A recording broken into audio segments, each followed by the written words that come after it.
नमस्कार, भटकंती चॅनल मध्ये आपले स्वागत आहे।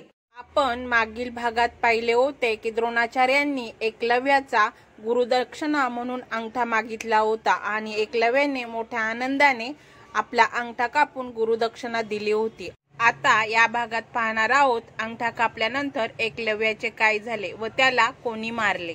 द्रोणाचार्यांना वाटले याचा अंगठा कापल्यानंतर तो बाण धरू शकणार नाही आणि सर्वश्रेष्ठ धनुर्धर माझा अर्जुन बनेल। हे सगळे झाल्यानंतर द्रोणाचार्य पुढे निघून गेले, परंतु एकलव्याने एक अंगठा नसला तरी काय 4 बोटांनी बाण मारण्याची कला त्याने पुढे अवगत केली। धनुर्धर सर्वश्रेष्ठ बनण्याचे स्वप्न त्याने पूर्ण केले।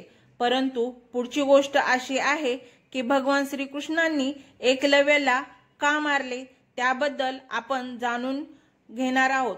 रुक्मिणी वेदारोग्य राजा भीष्म यांची मुलगी होती। राजा भीष्म मगध देशाचा राजा जरासंधचे जहागीरदार होते। राजा भीष्म यांची मुलगी रुक्मिणी हिच प्रेम भगवान श्रीकृष्णांच्या वरती होते। तिची इच्छा भगवान श्रीकृष्णांच्या बरोबर लग्न करण्याची इच्छा होती। रुक्मिणीच्या वडिलांची सुद्धा तीच इच्छा होती, परंतु रुक्मिणीचा भाऊ विवाहाच्या विरोधात होता। त्याला माहित होते रुक्मिणीचा जर विवाह भगवान श्रीकृष्णांशी झाला तर जरासंध क्रोधित होणार आणि त्यामुळे तो रुक्मिणीचा विवाह शिशुपालाबरोबर करणार होता। शिशुपाल हा चेरी नावाच्या साम्राज्याचा राजकुमार होता आणि जरासंधचा तो जवळचा पाहुणा होता। दोन्हीकडच्या फायद्यामुळे तो रुक्मिणीचा विवाह शिशुपालाबरोबर करू इच्छित होता।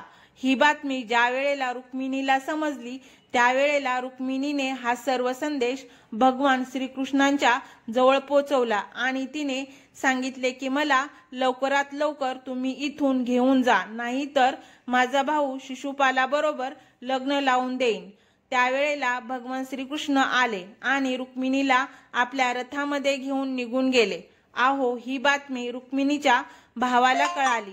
त्याने लगेच एकलव्याला सांगितले की तू भगवान श्रीकृष्णाला आडव, हे माझ्या बहिणीला घेऊन गेलेले आहेत। एकलव्याने रुक्मिणीच्या भावाची आज्ञा पाळली आणि एकलव्य श्रीकृष्णांच्या रथाचा पाठलाग करू लागला। भगवान श्रीकृष्णांच्या रथाला आडवा झाला तो एकलव्य। आहो दोघांच्या मध्ये घनघोर युद्ध झाले, पण समोर कोण आहे? जगाचा परमात्मा भगवान श्रीकृष्ण समोर आहेत। मग समोर कोणीही असो त्याची हार आणि मृत्यू हा निश्चित आहे।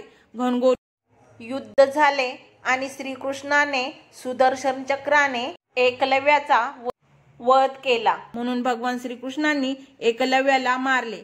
त्याची अजून एक कथा सांगितली जाते की राजा युधिष्ठिर ज्या वेळेला एक राजयज्ञ मोठा करत होता त्यावेळी त्या ठिकाणी जरासंध आडवा आला आणि जरासंधला भीमाने त्यावेळेला मारले आणि जरासंधला मारल्यानंतर एकलव्याला फार वाईट वाटले की तो राजा होता जरासंध त्यांचा, आणि त्यावेळेला एकलव्याच्या मनामध्ये भावना तयार झाली की भगवान श्रीकृष्णांच्या विरोधात आणि यादव कुळीचा नाश मी करणार, असे तो म्हणू लागला। पुढे एकलव्याने द्वारकेवर सुद्धा हल्ला केला।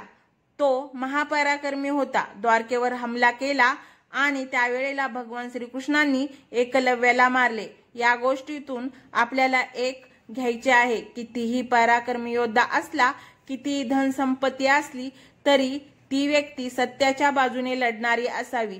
जो असत्याच्या बाजूने जाईल त्याचा नाश होणार, त्याचा मृत्यू होणार हे निश्चित आहे। ही गोष्ट आपल्याला एकलव्याची आवडली असेल तर जास्तीत जास्त ही गोष्ट आपण शेअर करा आणि हा व्हिडिओ आवडला असेल तर लाईक शेअर सबस्क्राईब करा आणि एक छोटीशी छानशी कमेंट सुद्धा करा। धन्यवाद।